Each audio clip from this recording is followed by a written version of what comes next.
فريقا من أموال الناس بالإثم وأنتم تعلمون.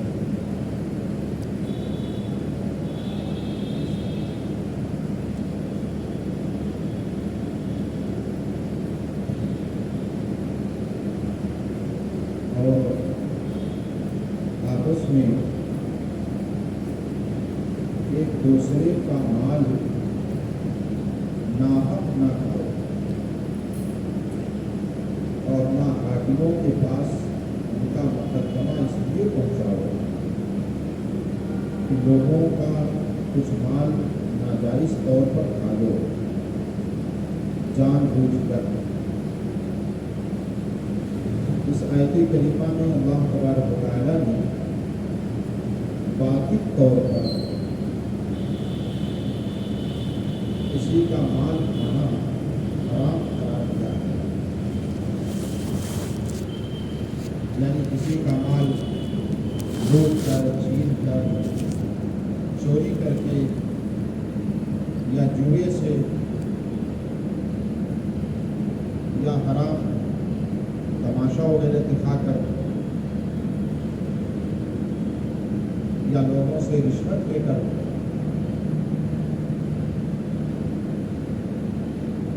لوگوں سے دلالی کر کے اس طرح کا مال آپس میں اللہ تعالیٰ نے ارشاد فرمایا کہ دوسرے کا مال ناحق نہ کھاؤ۔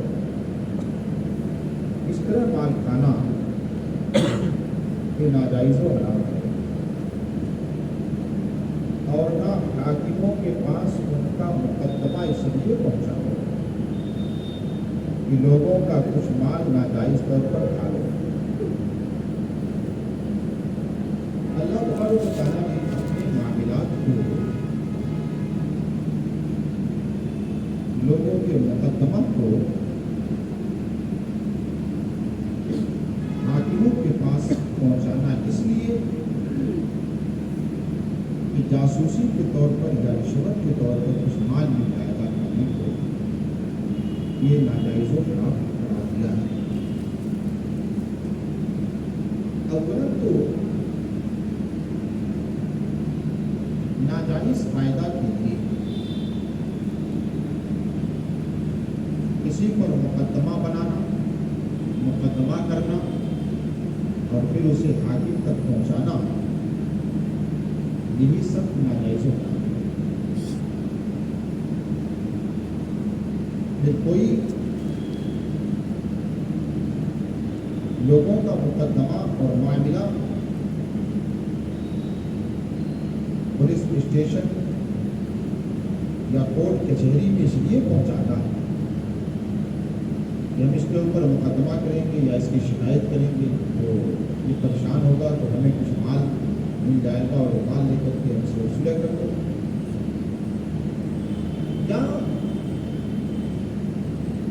پولیس وغیرہ کی ناجائز طور پر جاسوسی کرتا ہے کہ ہم فلاں کو پھنسائیں گے، ان کا مقدمہ حکام تک پہنچائیں گے اور ہمیں کچھ مال مل جائے گا۔ اللہ تعالیٰ نے سختی کے ساتھ اس کی ممانعت کر دی اور اس طرح کے مال کے کھانے کو اللہ تعالیٰ نے ناجائز و حرام قرار دیا۔ اور آج ہم اور آپ حالات سے واقف ہیں، کس قدر لوگ جلی ہو گئے ہیں اور دل اتنا سخت ہو گیا ہے،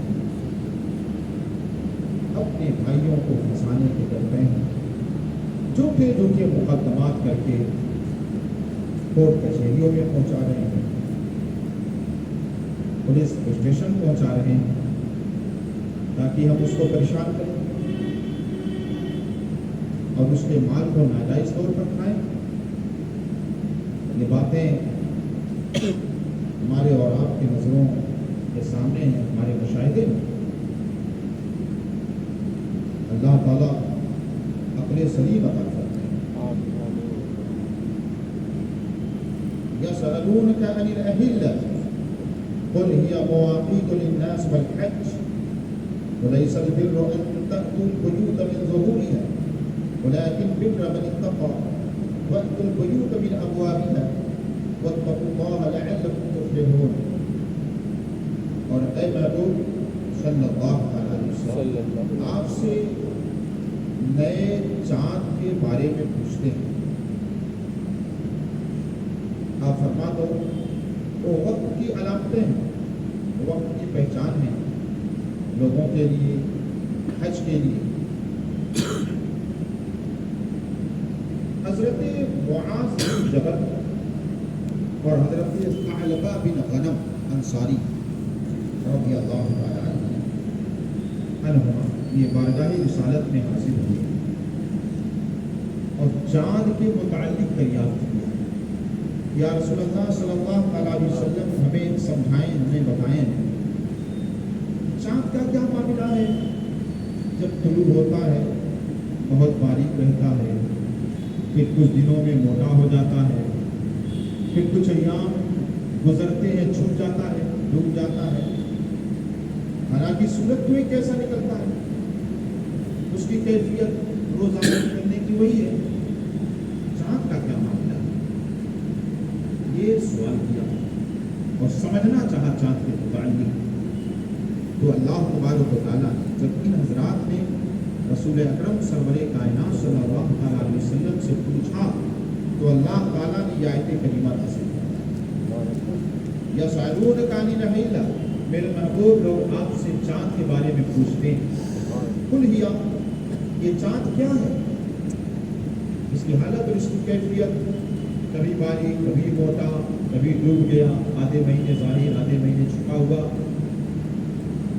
اللہ تعالیٰ نے فرمایا فرما دیجیے مواقیت للناس، یہ لوگوں کے لیے وقت بتانے کے لیے، لوگوں کو ارے آج آپ کے پاس گھڑیاں ہیں، آج آپ کے پاس جنتری ہے، آج آپ کے پاس کیلنڈر ہے، کیلنڈر کس سے بنا؟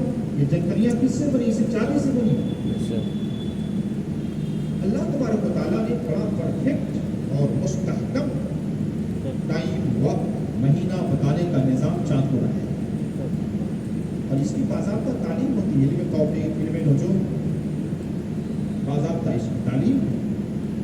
آج موسم وبھاگ والے آپ کو جو سب سنتے ہیں کہ بھی بارش ہونی ہے، ہوا تیز چلے گی، آندھی آئے گی، یہ سب الرٹ جاری کرتے رہتے ہیں۔ اللہ تعالیٰ نے چاند میں، تاروں میں ایسی نشانیاں رکھ دی ہیں، علامتیں رکھ دی ہیں، تاکہ میرے بندے جو سمجھ رکھیں اس کو دیکھ کر کچھ باتوں کو جانے اور پہچانے۔ حالانکہ یہ بات 100% نہیں ہے، تو اللہ کی مرضی کے اوپر ہے۔ چاند، ستارے، کواکب سیارہ، یہ کچھ اور بتا رہے ہیں، اللہ چاہے تو اس کو بدل دے۔ بے شک کبھی الرٹ جاری ہو جاتا ہے کہ بہت بارش ہونے والی ہے، سخت آندھی آنے والی ہے، زلزلہ آنے والا ہے، ہوتا کچھ نہیں ہے، یہ تو رب کی مرضی پر ہے۔ میرا اللہ تعالیٰ نے کچھ نشانیاں، کچھ علامتیں رکھی ہیں۔ تو یہ چاند جو ہے مہینہ بتانے کے لیے، چاند دیکھتے تھے لوگ، چاند شروع ہوتا تھا سمجھ جاتے تھے بڑا مہینہ شروع ہو گیا، اور چاند جس طرح پہلے بہت باریک، پھر اس سے موٹا، پھر اس سے موٹا، پھر اس سے موٹا، اور تاریخ کی تعین کرتے تھے اس سے۔ چاند خوب روشن ہو جاتا تھا بالکل، تو سمجھ جاتے تھے کہ آدھا مہینہ نکل گیا۔ چاند ڈوب جاتا تھا، سمجھتے تھے کہ پھر آدھے مہینے کا ہو دوسرا حصہ شروع ہو گیا۔ تو اللہ تبارک و تعالیٰ نے گویا کہ ایک کھلی ہوئی چتری آسمان کے تختی پر اللہ تعالیٰ نے نمودار کروایا۔ مواقیت للناس، یہ لوگوں کے لیے وقت بتانے کے لیے، والحج، اور حج کب ہم کریں گے؟ جب حج اللہ کی عبادت ہے، اسی طرح اور عبادتیں جو چاند دیکھ کر ہم کرتے ہیں، یہ بتانے کے لیے ہے کہ چاند بتا دیتا ہے کہ چاند طلوع ہوا، اور حج کے ایام کب شروع ہوں گے، ہمیں عید الفطر کی نماز کب ادا کرنی ہے، ہمیں روزہ کب رکھنا ہے، عید الاضحیٰ کی نماز کب ادا کرنی ہے۔ وَلَيْسَ الْبِرُّ بِأَن تَأْتُوا الْبُيُوتَ مِنْ ظُهُورِهَا، زمانۂ جاہلیت میں اسلام آنے سے پہلے وہ بھی اپنے طور پر بیت اللہ کا طواف کرتے تھے،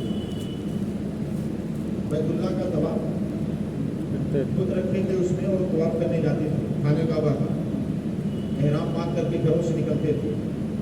احرام جب باندھ لیتے تھے،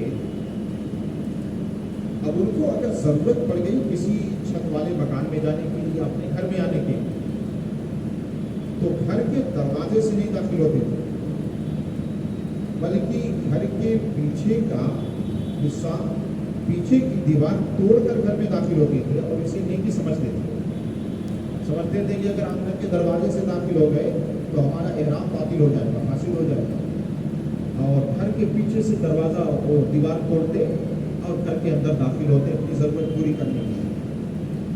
تو جب اسلام آیا، رسول اکرم صلی اللہ تعالیٰ علیہ وسلم مبعوث ہوئے اور دین اسلام کا اعلان فرمایا، اور چونکہ عادت وہ لوگوں کی بنی ہوئی تھی تو اللہ تعالیٰ نے آیت کریمہ نازل فرمائی، لیس البر بأن تأتوا البیوت من ظہورها، یہ کچھ بھلائی نہیں ہے کہ گھروں میں گھر کے پچھیر توڑ کر، یعنی پیچھے کی دیوار توڑ کر آؤ، لیکن البر من اتقى، ہاں بھلائی تو پرہیزگاری، بھلائی تو پرہیزگاری، اللہ کی عبادت کرو، یہ کوئی بھلائی نہیں، یہ ان کا رسم و رواج اپنے طور پہ بنایا ہوگا۔